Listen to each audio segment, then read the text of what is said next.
Did you just get your first kettle? Or maybe you've had your kettle for a while and you've been struggling with some things? Stay tuned for some quick, easy tips.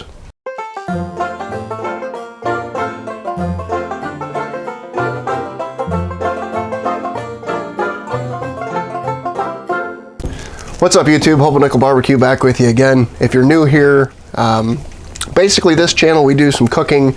We do things like today where we're going to show you some tips on different cookers, and on Thursdays we have a thing called the hot seat where we interview cooking channels mostly. We've had channels that are relatively new all the way up to guys like Ballistic Barbecue, Smoky Ribs. Next week we've got Malcolm Reed, How to Barbecue Right.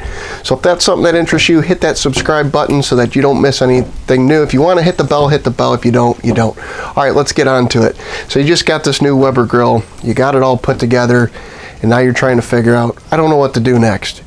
I'm going to bring you guys in close and show you the first tip.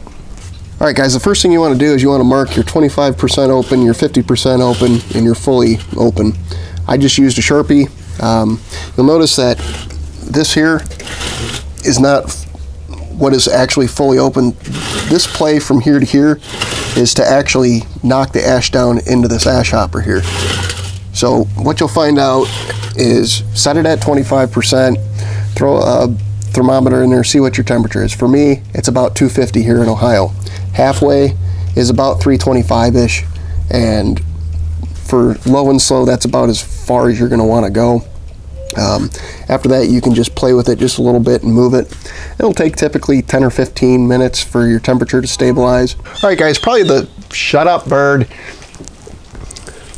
All right, guys, probably the second most important thing after you figure out how your lower damper works for air intake. Get you some sort of thermometer. This is just a cheap $11 oven thermometer. They work perfectly fine. The other thing you can do if you want to get a digital Maverick or CyberQ, whatever it is, you know, put that in there. What you want is to know your grate temperature. This thing right here is useless. It's not accurate. It's not telling you where the temperature is, where your meat's going to be setting. So remember that.